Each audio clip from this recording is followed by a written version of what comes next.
Nelson Mandela has once said that education is one of the most important tools through which you can change the world. But what if this comes at a cost of financial burden? Hello everyone, I am Karan Nigal from AISS Institute of Information Technology, Pune.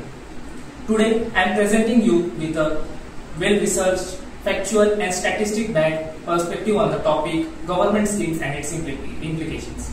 So first of all, let's understand what are scholarships. Scholarships are nothing but the financial aid provided by the state government or the central government to cover the expenses like cost of living, education or books, etc. to the students from underprivileged and backward sections of the society.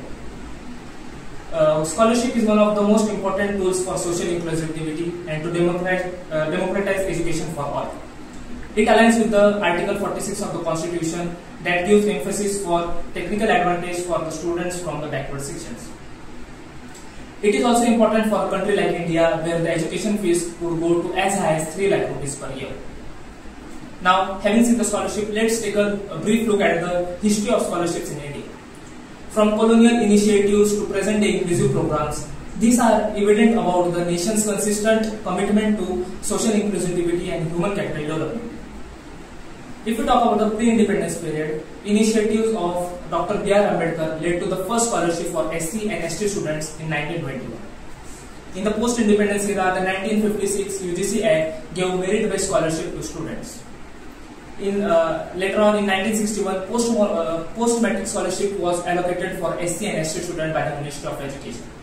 Later on in 1970, post-Mandel Commission, the scholarship for OBCs were also allowed. And after this, the spree continued until date. The NSP, that is National Service Portal, National Scholarship Portal, hosts almost 143 scholarships for the students from school level to PhD level. Now, let's see what are the various types of scholarships with some examples. If we see scholarships are categorized on the basis of source of funding, the targeted groups and the administrating body. They are categorized as central scholarships, state scholarships, UGC scholarships and special category scholarship. Central scholarship is funded by the union government and they are for the nationwide students. For example, the CSS, that is Central Sector Scheme, which provides an aid about 12 to 20,000 rupees yearly for the meritorious students from UG and PG programs. The state scholarships are provided by the state government and are locally made or made according to the local needs. For example, in Maharashtra, Rajashri Shahu Shikshan Shulka Shishyavriti is allocated to the ABC students. The UGC provides Pragati scheme for higher education of women. Also, there are some of the special category scholarships like post-matric scholarship for SC and ST, pre-matric scholarship for religious minority, Saraswati scholarship for women, and national overseas scholarship for PW students. Now, having seen the types of scholarship, let's see how these scholarships are actually implemented. So, the various scholarship portals like NSP or the state portals implement a digitalized platform which is efficient and transparent. So, the student goes on this platform and registers via his Aadhaar card or mobile number, then applies for a specific scheme and upload the required documents. When this application is submitted, the concerning authority verify the application and disperse the amount to their Aadhaar link bank account via debit. Now here one point worth mentioning about DBT, that is direct beneficiary transfer, is that since its implementation, it has helped to curb the leakages in the scholarship and till date have saved almost 3.5 lakh crore rupees.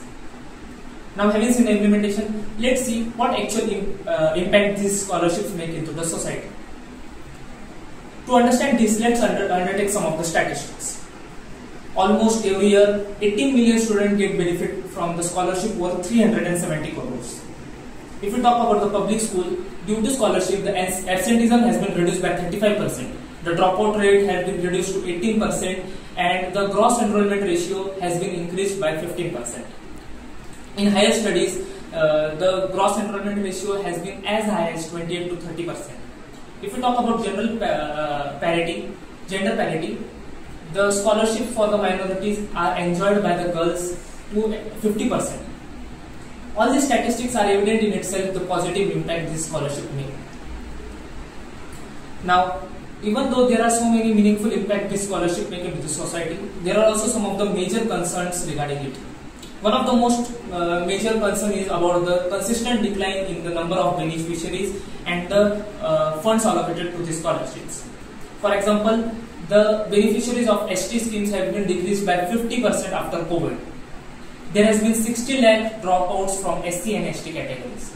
In higher education, the funds allocated are being cut by 17%. And if you see that the 50% of the students have not been allocated NOS funds. Also, some of the other major concerns are corruption and underutilization of funds, lack of emergence between students, the non-inclusivity for the poor general class, and the technical issues on the portal. Hence, to overcome these limitations, here are some of the reforms recommended. The first and the foremost reform is to increase the education budget to 6% according to National Education Policy. Next is to implement AI workflows into the portals to verify the applications.